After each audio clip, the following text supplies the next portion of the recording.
Well, I'm supposed to be doing other things right now, but Thronefall is very addicting. So instead of doing what I'm supposed to do, I'm going to record a video showing you how to get a good high score on Nordfells relatively easily. It does not require an insane level of skill, because I've seen some YouTube videos of people getting pretty insane scores, but when I try to replicate the strategies, I can't because it's too hard. So if I can't do it, but I can do this, then I think most players will be able to replicate this with a little bit of practice. So look at that, 48,000. You know, that's with like near perfect execution. It's probably going to be more like 46, 47,000 realistically. And I'm going to walk you through the whole thought process as well as the actual steps you take. So Architect's Council, this basically makes the map playable, at least for this strategy. With all of these mutators active, you're going to need your units as soon as possible, but you can't afford to spend 7 gold upgrading your main base. So Architect's Council, it's the difference between it being playable and not playable. Bow plus glass cannon is a pretty straightforward combo. You don't worry about having low health if you're using a ranged attack. It lets you solo a lot of early waves too. Well, not a lot of them. It lets you solo the first wave, and the damage support is very important for some specific waves. Lastly, we need elite towers, and the reason we need elite towers, although arcane towers works too, the reason you need that is because range god plus growth god means that catapults have enough HP to survive ballista shots. Even if you take plus 25% range damage, they still survive with a sliver of HP. So you need either 33% from this or 65% from elite towers. For the mutators, these 5 are what I like to call the usual suspects. If you're seeing somebody chasing a high score, they almost certainly have these 5 active, basically every time. On top of that, we can afford to run Tiger God, Range God, and Growth God. Yeah, that's about it. Let's get into it. Loading. Very cool. Alright. Main base. No surprises here. We are going to put a scarecrow here. It's not actually for the wave that you're thinking. If you're thinking it's for the first wasp wave, it's not. We can solo that with the bow anyways. There's a very specific wave that we need the scarecrows for later on. Trust me, you can go for improved power if you want. You're going to thank me for giving you the advice of going with scarecrows. It's going to save you a lot of headaches. Obviously, improved plow is best if you can defend it, but if you can't, then you really need to go, especially with God of Destruction active, because losing any economic buildings means that you actually lose the income for 2 days, not 1 day. So if you invest in plow, and then you lose a couple of fields, that's really bad. Like, it's really bad. It's way worse than it normally is. So for this, we're going to want knights, and we want a house over here. Have them hold position like this, start the knight. So what we kind of want to do is now we want to grab them and command them to move back like this. So they kind of kite the enemies a little bit. It just gives them a little bit of extra survivability. Because this knight is going to be pretty close, but it's pretty reliable.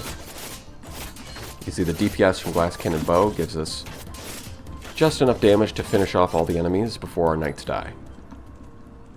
Just like that. Pretty simple.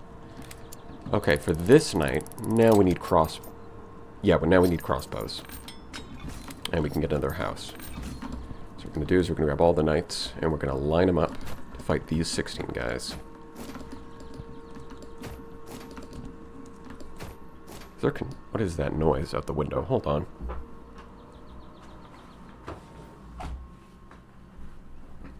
Alright, closing the window. Excellent.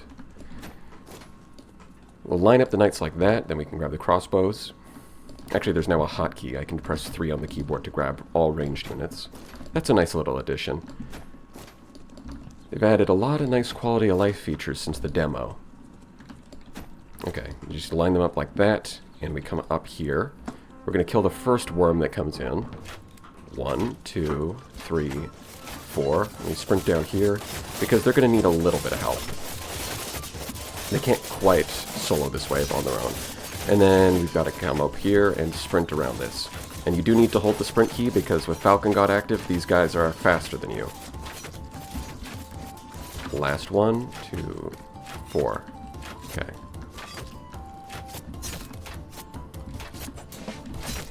Just like that. Took a little bit of damage, but we can get there in time. Alright. Here we're going to want wind spirits. This is actually also for a very specific wave. Not this one, although it does make this wave a little bit easier, because they are going to catch some of the arrows that fire at your units. But the main reason to take this is actually for the slowing effect. Because when ogres start spawning down here, normally ogres are quite slow and easy to kite, but with Falcon God active, they're a little too fast. Obviously, with your horse, you can still outrun them, but they're faster than your units, and that's going to be a problem. You'll see why when we get to that wave. Of course, with the slowing effect, that kind of counters that, so it ends up being a non-issue. Alright, so we're going to want 2 knights plus a crossbow, 2 knights plus a crossbow. Both of them are defended somewhat by the wind spirits, and then to the north side, we take 2 crossbows plus ourselves. Scarecrows here as well. Let's give them a little bit of room. So, you don't want them taking spawn damage if possible, because the enemies do a little bit of an explosion when they spawn in. We also don't want them too far, because then they won't be able to reach.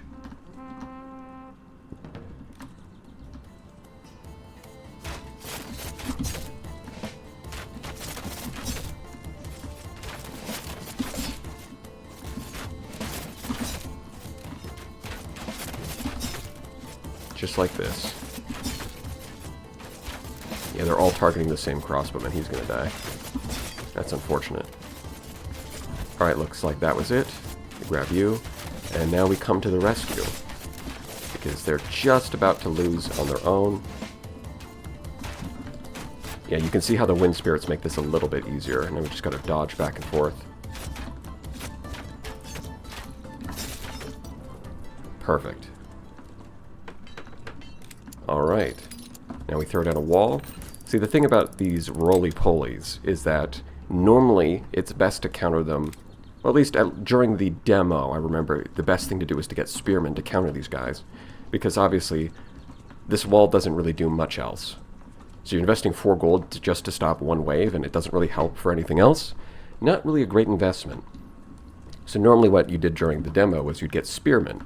The problem is that now that we have the Falcon God mutator, the extra speed that these get make them outrun the spearmen even after the slowing effect is applied. So it kind of makes spearmen useless. As a result, you're kind of stuck just getting a wall. You don't really have much of another choice. Alright, now we can fill out these fields. We can get more houses. Plus, with a range god on play, getting knights to who are designed to hard counter enemy ranged units. Yeah, I don't think that wave was doable without both crossbows and knights, by the way, are designed to hard counter enemy ranged units. And it's still pretty close. That's what happens when you take Range God and Tiger God. They just do a lot of damage. Alright, so we're going to have you guys like this. I kind of have them lined up beside the door, because what happens is these guys roll in with such force that they'll actually push the knights through the door, and then once they're on the other side, they can't actually attack, and they can't get out, so they end up just doing nothing. That's still probably going to happen a little bit, but putting them beside it, kind of trying to minimize that. Alright, hit Alt to lock in a target. So it gets slowed by the windmill. And this wave is actually pretty easy.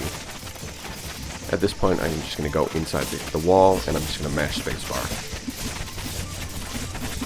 Try and get as much DPS on them as possible. The faster you kill the wave, the better your score is going to be. Not by a lot, but it could be the difference between, you know, a few hundred points by the end. Alright, for this wave, we got a lot of guys. We're going to want assassin training. You need more damage, and we also need to get more knights.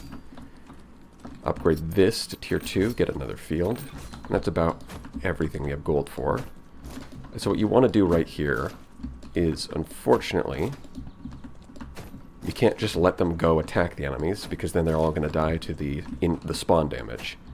See, which is, I mean, that's kind of the point of the spawn damage, is that you can't just camp the enemies. So you've got to line them up like this. And then after the enemies are like 75% spawned, then you can grab everybody and tell them to go. Now, the nice thing is that having them lined up back here means the wind spirits, especially now that this is tier 2, the wind spirits are going to catch a decent amount of arrows, which gives you a much wider margin for error. This shouldn't be too frustrating or difficult. You want to catch these knights as they come in. Alright, and I would say right about now we grab everybody and let them go. You want to stand behind your knights and just mash spacebar. You do have to be careful though, if the knights in front of you die, the enemies might target you first, and you're just going to die instantly. So you do want to be careful. You want to stand behind knights who have a lot of HP. But even if you die here, you should be fine, unless you did really, really poorly. Alright, so we can upgrade these. And yeah, the wasps coming in, we don't actually need the scarecrows for this wave. There's a couple waves later on that we're going to need them for, but this wave we can solo with the bow. We'll just get all of these fully maxed out, get another house, and then we're just going to stand here. This wave kind of plays itself. You can probably take your hands off the mouse and keyboard. Glass cannon bow. This is one of the reasons why you want to use glass cannon bow a lot. Not every map. This isn't the best strategy on every map, but for a lot of maps it is, because you can solo a lot of airwaves. Whereas if you try to build towers to defend against airwaves, they're honestly pretty terrible at it. They're kind of embarrassingly bad at stopping wasps, especially when like these fields are so fragile that wasps will destroy them in 2 hits. So in trying to build a bunch of towers, they just don't kill the wasps fast enough. So having the glass cannon bow not only lets you solo like the first wave or 2, it also lets you solo airwaves. So having those 2 advantages at the same time makes it really good. But again, not always. There's other strategies that work. Alright, for this wave, we want hunters. Now the cool thing about hunters is not only do they do bonus damage to monsters, they also have a melee attack. And that's important, because the melee attack has a separate cooldown timer from the ranged attack. So you can see these roly-polies, they're going to come in, they're going to get shot by 4 arrows, they survive, and then they ram into the hunters who slash them to death. So that makes dealing with them a lot easier. Before I initially tried putting the hunters behind the wall, and I find that that actually is terrible and does not, that's bad. You actually need them out here so they can use their melee attack. Another problem is if you stand here behind this wall, all of these worms will chase straight over this way, and what happens is the worms will take pot shots at your field as they pass by, so you're pretty much guaranteed to lose these 2 fields. So instead what you're going to do is you're actually going to stand over here, because they're going to destroy this barracks, but that's fine because we have God of Death active. Our units don't respawn anyways, so losing a barracks doesn't matter. You just kind of stand down here, you can kill all of the worms with your bow, these guys will kill the roly-polies, and then down here we toss all the knights and the crossbows, and they can almost solo this wave.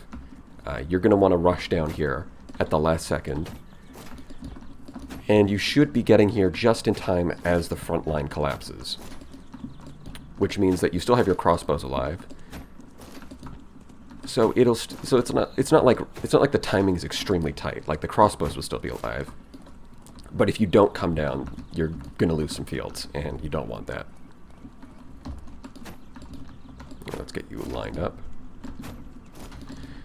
Everybody get in position. Excellent. Okay. And the next thing we're going to want is the commander bonus. Plus 20% damage and durability for units that are set to hold position. And now we can upgrade this mill to tier 3. The projectile doesn't do too much damage, but it does some damage, so it's still helping. As well as just being, a good economic investment. Yeah, actually, I want to stand down here at the start. They can take care of the roly-polies by themselves. Instead, I'd like to help out down here a little bit. And we want to stand up here. And here comes the worm. Yeah, you can see the projectile from the mill slowing them down is just a nice little bonus.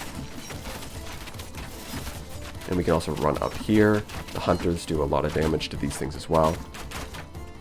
I think there's one more, or is there two more? No, it's just one more, okay. And now we grab them, we run down here. You can see the knights are starting to get overwhelmed, but that's okay, because the crossbows are still here, and now we're here. So we can finish all these guys off. Just like that. And this wave, this is why we can't do improved plows. This wave is such a pain. Like, what I used to try doing was investing in towers basically all over the place, and it just doesn't work. You still lose at least 2 or 3 fields every single time, and you spend a ton of money on those towers. Instead, we can invest. Instead of spending money on those towers, we can invest money in the housing.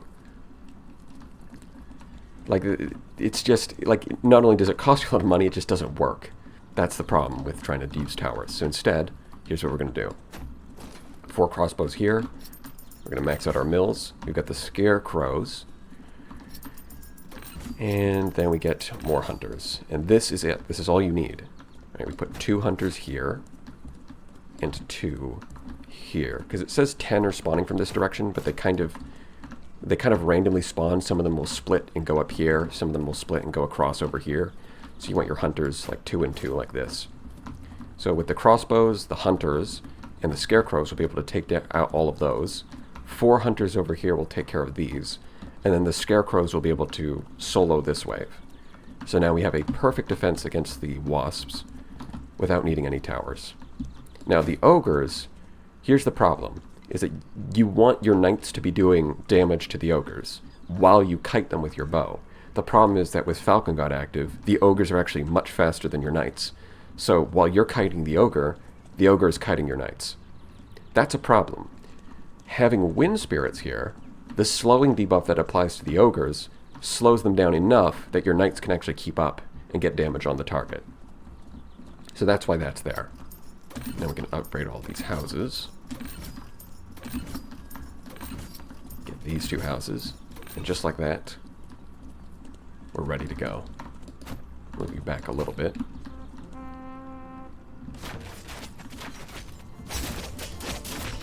And you can see that how it was running right past them, and then it got hit by the slowing effect, and now it's slow enough that the knights can actually do damage to it.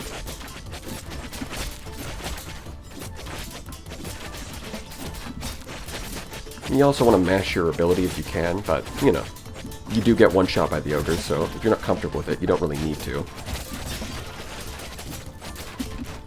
I still lost a field, of course. Of course. Of course. Of course. I'm sitting here giving an explanation how it's a perfect defense, and I still lose a field. We're going to restart that day. Because, you know, sometimes it's just down to RNG whether your units target correctly. It's one of the aspects of this that's not super fun.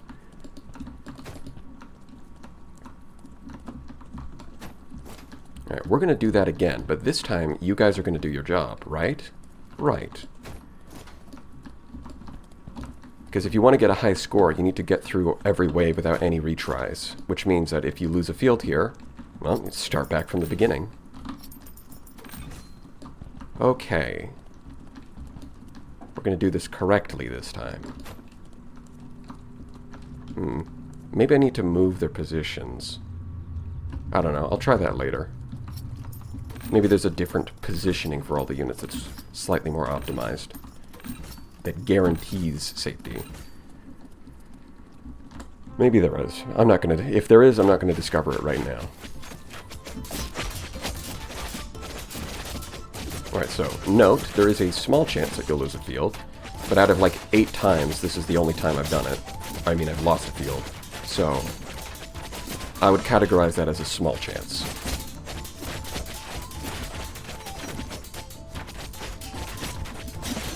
Alright, now that we're on the... No, one more ogre. So once we kill this ogre, now we can hit 3 to grab all of our ranged units to kill the last ogre. There we go. See? Look at that. Now I've done it 9 times. And out of 9 times, I lost 1 field once. And of course it happens to be the time when I decide to record this. Just incredible stuff, really. Gotta love RNG. Okay. For this wave, double up the knights, double up the crossbows, and then we max out our housing.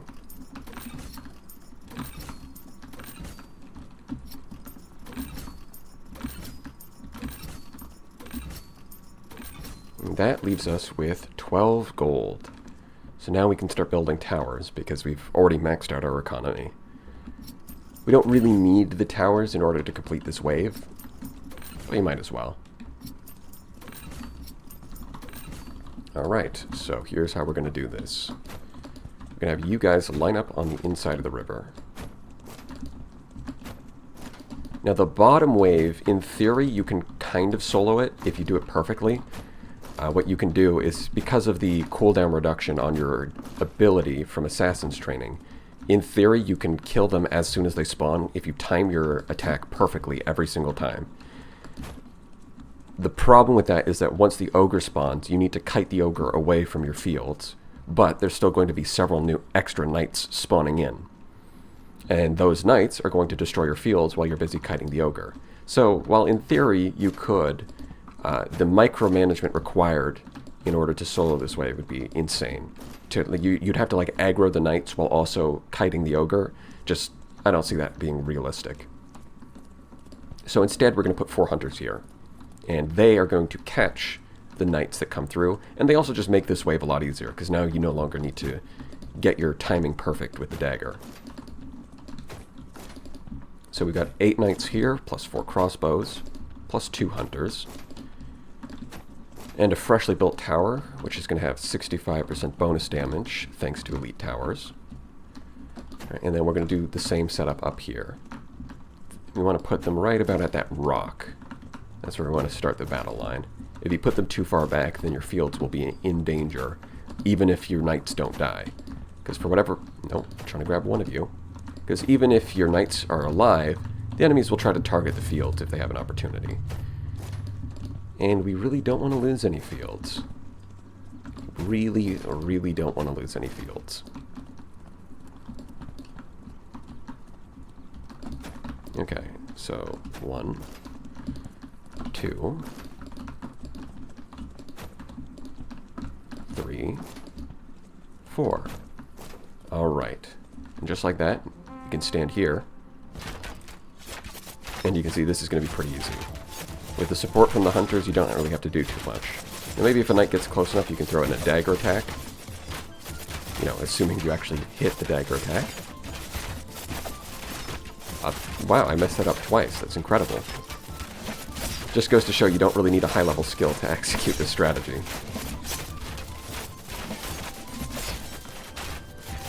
And you can see at the north side, all your units are doing just fine without you. Oh, and you do get 2 shots, so don't stand there staring at other things. Alright, so now the ogre is here. We need to lock in that target with ult. And the hunters will take care of the knights as they come in. Now we can grab them and we can run over here. You don't need to. Your units will take care of these guys, but, you know, you want to kill the wave a little bit faster if possible. Alright, and this wave is basically a freebie. The next wave is definitely a freebie. But this wave is basically a freebie, even though it doesn't seem to be intended to be free. You can just throw up a bunch of towers, throw up a bunch of walls. We're not going to bother with this wall because it literally does nothing. And we don't need this tower. Because we, like, yes, air units are going to come from the bottom side on the last wave, but we have scarecrows, so we're fine. Okay, and we've already got all of our barracks at tier 2, that's all you need. So you can toss you guys like this, toss you guys like this. And might as well upgrade these. These are going to be snipers.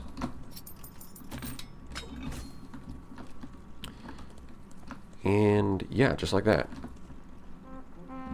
Stand back a little bit because you can get accidentally killed by the roly-polies as they run by. You don't want to stand too close.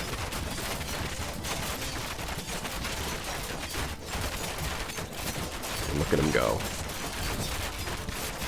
Alright, and now that the roly-polies are gone, you can hit 1, move everybody forward, and start attacking.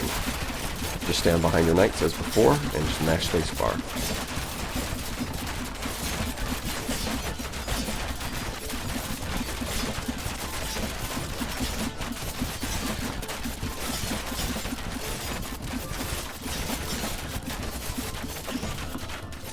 Yeah, pretty easy. This wave is a freebie, so we're just going to grab everybody, lock them in place, stand back a little bit. Here we go.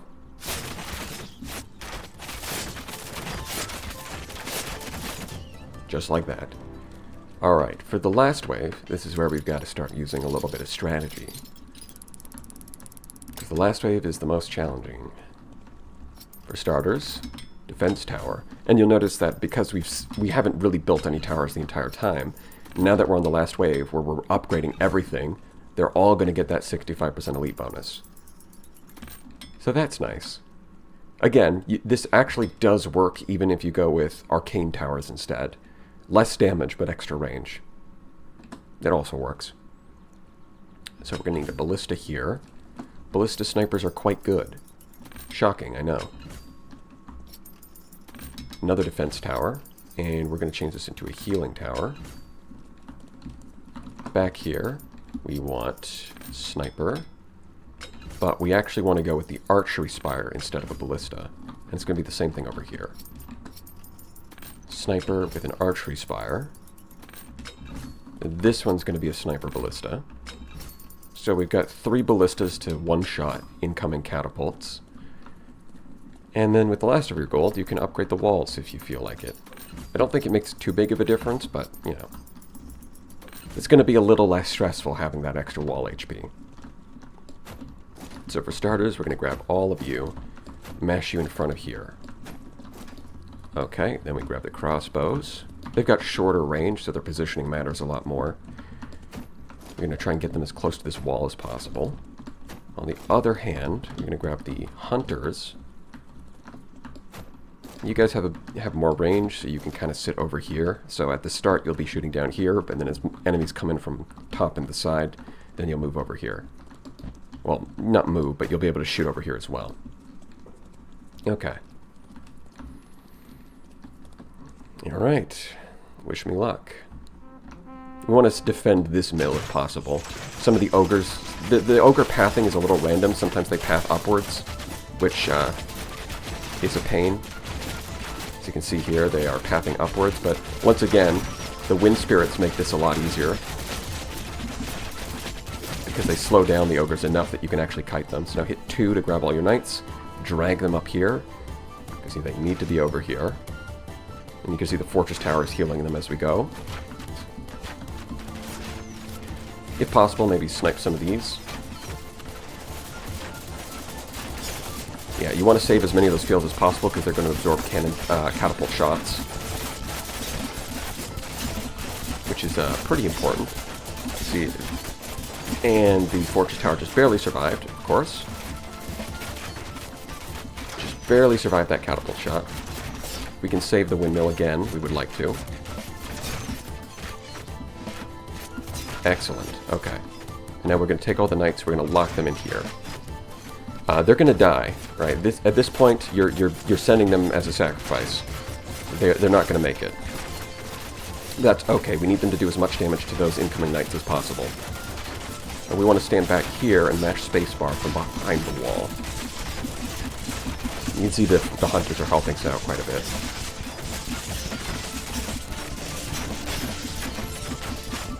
And you can see the archery spire is actually helping out quite a bit over here because it gives the sniper a lot of extra HP where the ballista does not.